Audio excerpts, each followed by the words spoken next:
Join the Thinking in English Conversation Club right now and get a 7-day free trial. That's right, 1 week free to see if you enjoy our conversation club. The only way to improve your English speaking ability is by speaking, and speaking as often as possible. And the best way to do this is with my conversation clubs.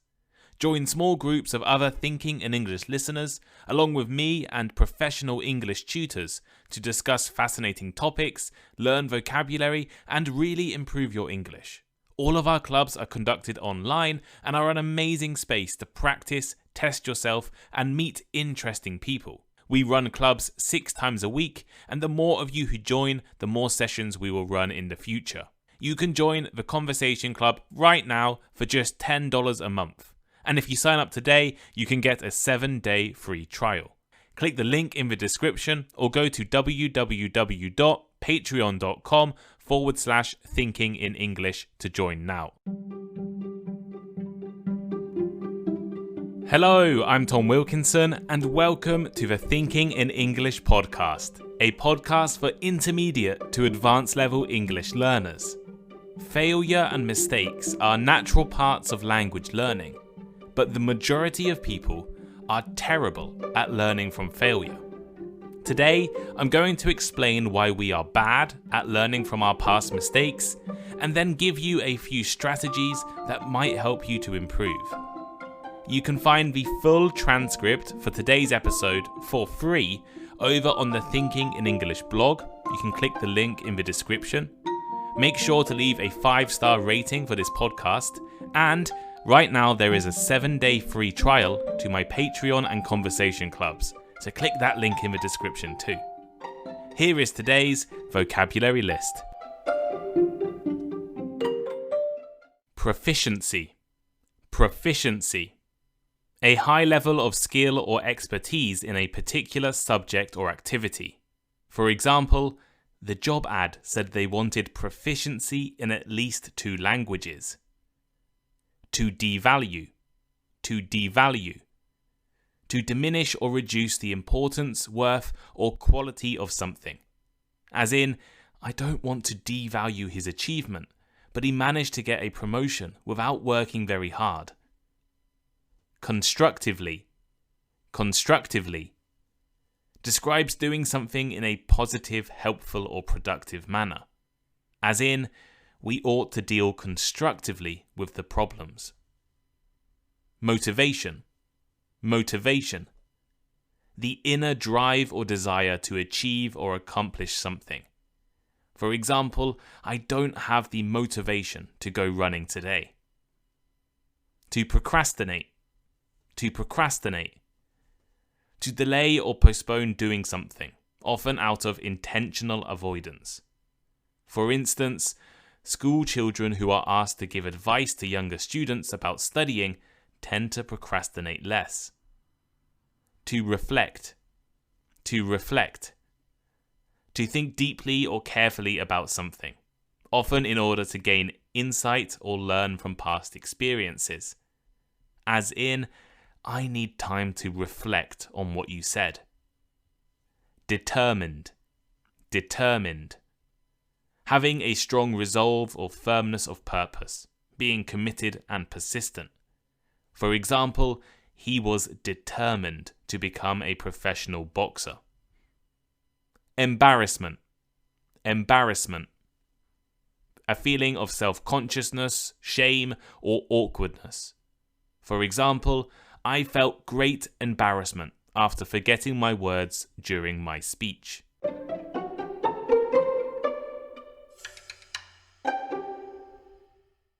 We are all language learners here. All of you listening are trying to perfect, practice, and maintain your English skills and abilities. And I am a long-term Japanese learner, and one-time learner of Chinese, Spanish, French, and even German. We are all very different people.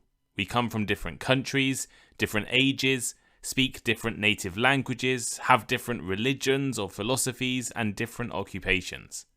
Yet, there is one thing that we all share in common. Failure. Failure is a major part of learning a language. It is almost impossible to learn without making mistakes. And while you are studying English, I know you all make mistakes. How do I know this? Because I'm learning a language just like you all. I'm writing this episode while staying in the Japanese countryside. I speak Japanese for hours every single day, and I think I make mistakes every few seconds while speaking. And there have been some big failures in my own language learning journey. Last year, I failed my Japanese proficiency exam. I was hoping to pass level 2, the second highest level, but I just missed out on the necessary score in the vocabulary section of the exam. I failed because I didn't study hard enough. Back in 2018, I entered a Japanese speech contest while I was working as a teacher. The previous year, I had won the upper beginner contest, and I was confident that in 2018 I could enter the upper intermediate contest and win. I wrote a good speech, practiced with the help of my Japanese tutor, and I thought I was prepared. Then, as I stood on the stage in front of everyone, I forgot all of my words. I failed. I applied for a job in Japan last year. It was to work as the international coordinator for a small city. I was rejected, partly because my Japanese wasn't strong enough. And every day I experienced small failures, making mistakes in my language, not understanding the menu properly at a restaurant, or my conversation partner not being able to understand what I'm saying. Failure is part of learning, but this isn't a bad thing. Failure is an opportunity, and we can't succeed without failing first. This idea that failing is a good thing is incredibly popular right now. Online motivational speakers continually tell us that we should celebrate failure. And I have repeatedly talked about how we should all learn from our mistakes. The truth, however, is that this is a really difficult thing to do. I can tell you all, learn from your mistakes, right? I can say that to you, learn from your mistakes. But research suggests you won't. You will make a mistake or experience failure and not learn anything from the experience. In fact, the majority of people struggle to deal with failure constructively. Despite all the people telling us to learn from our mistakes, we don't. There is a famous quote from Samuel Beckett: "Fail again, fail better." This isn't the case. We tend to keep failing in the same way and repeating our mistakes. I'm definitely an example of this.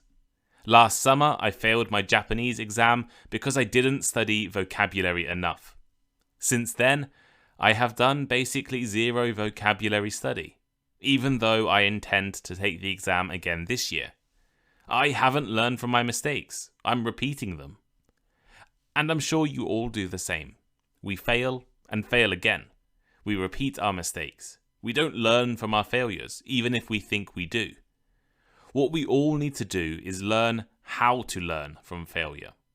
This is what I plan to help with in the rest of this episode.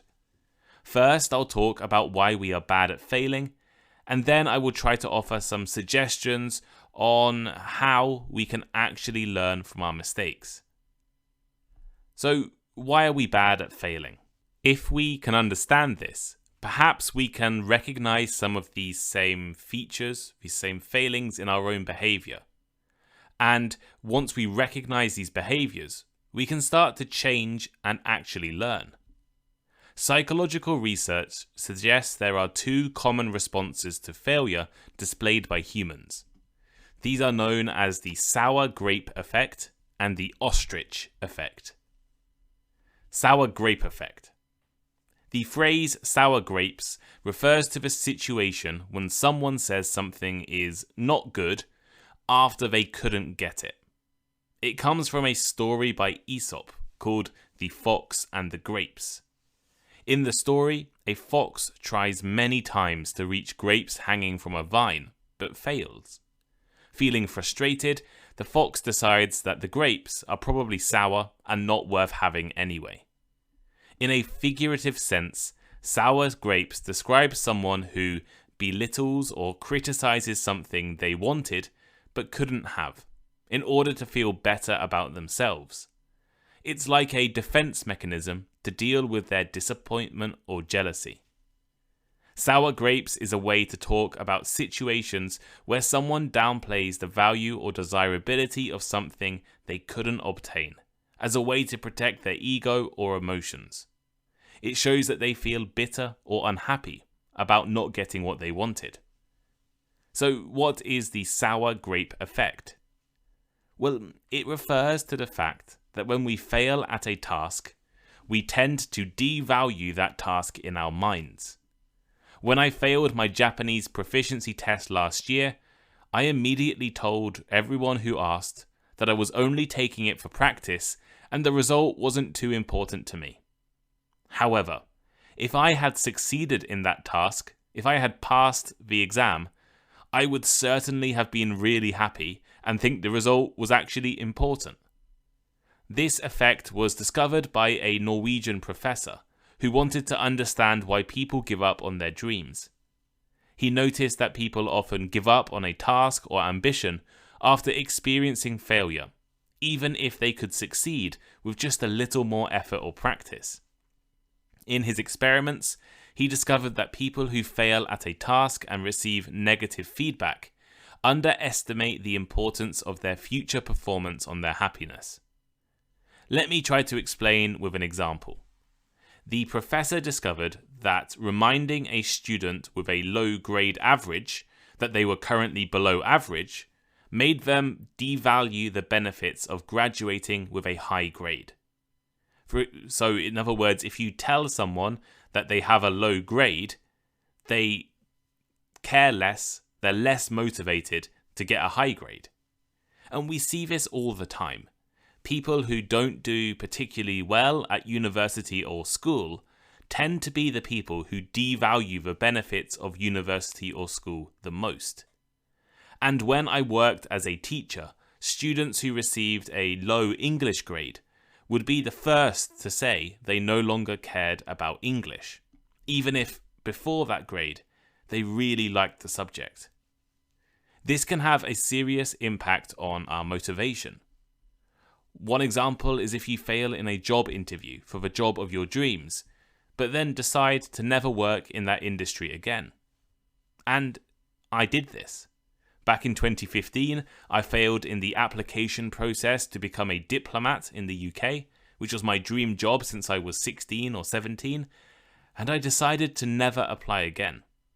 Rather than learning from my mistakes and trying again, we often give up or convince ourselves that we never really wanted to do that thing in the first place. The ostrich effect. The ostrich effect references the popular myth that ostriches, the giant African birds, stick their heads in the sand when they are scared or upset. Now, they don't do this, but it's a popular myth. And there is also the idiom, bury your head in the sand, which means to ignore a problem or an unpleasant situation and hope that it would all disappear. So, in the context of failure, the ostrich effect means ignoring your failure and concentrating on something new, unrelated, or different. Doing this means you don't have to process the news of your failure or mistakes. For example, it has been noted that people with investments check the status of their investments more often when they are growing and less often when they are falling, because people don't like bad news. They just ignore the bad news. I do the same with podcast statistics. If the number of listeners are higher than usual, I'll be checking every few minutes. If they are lower than usual, I'll not check at all, because I don't like the idea of failing. The ostrich effect suggests that we tend to overlook bad news, failure, and mistakes. And this means we do not learn from our own failures and mistakes. There was a famous experiment about this called the facing failure game. This experiment tested people's ability to guess the meaning of symbols. They were then told if they were right or wrong and given feedback on their mistakes. After this, they were given another go to remember their own answers. And something was discovered. Most people did not learn from their mistakes. Even though they were told what they got wrong, they didn't learn. They repeated the same errors as they did the first time. In an extension of this experiment, they then repeated the experiment but showed people someone else's results and told them what was right or wrong in someone else's results. What happened? Well, they remembered much better and got a much higher score the next time.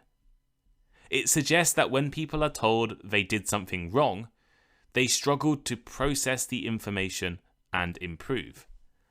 But if they are told someone else's mistakes and told how to improve someone else's answer, then they learned. The embarrassment and hurt feelings of being wrong stopped people's ability to learn. And I've noticed this a lot as a language teacher. If you offer a correction or tell someone they are doing something wrong, they tend to not improve or make changes.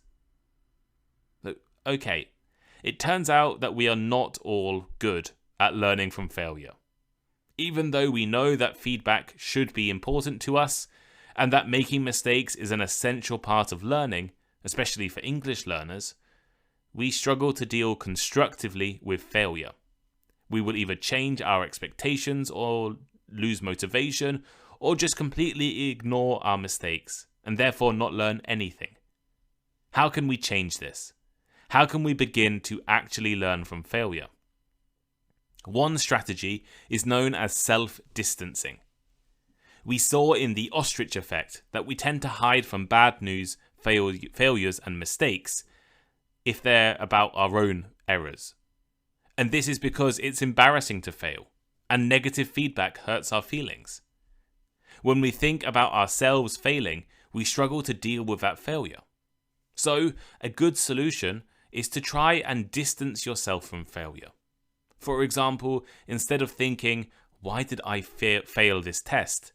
You could try asking, why did Tom fail that test? Right? Why did this other person fail that test? The psychologist Ethan Kross has discovered that this kind of self-distancing can reduce our negative reactions to failure. It becomes easier to be objective and think about the reasons for the mistakes made. We can analyze why we failed without becoming disappointed or annoyed by it. Alternatively, one of my other favorite approaches is offering advice. I found out early on in my studying and learning journey that offering advice or helping other people with their work or study is an amazing way to realize your own mistakes and improve. While failures hurt our feelings, helping others makes us feel great. In this way, we can balance our emotions and avoid sour grapes or acting like an ostrich. You are forced to deal with failure when giving advice, but we don't have to be embarrassed. I use this approach all the time. In fact, this podcast is basically a version of this. I give you guys advice about motivation, procrastination, study tips, and more. And while I'm doing this, I'm learning from my own past mistakes and making better habits. Studies have shown that people trying to lose weight feel much more motivated when they write out tips and advice to other people trying to lose weight. And that school children who are asked to give advice to younger students about studying tend to procrastinate less and complete more homework. So if you're struggling to deal with mistakes and failure, try to distance yourself from your errors and try offering advice to someone else. It can really benefit you and help you to improve and make changes in your studying.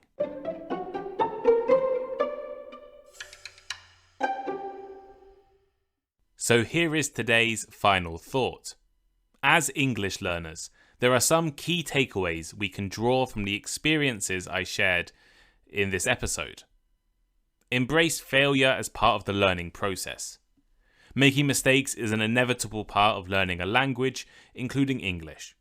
Instead of fearing failure, view it as an opportunity for growth and improvement. And remember that even experienced language learners make mistakes. Learn from your mistakes. Although it may be challenging, strive to learn from your mistakes rather than repeating them.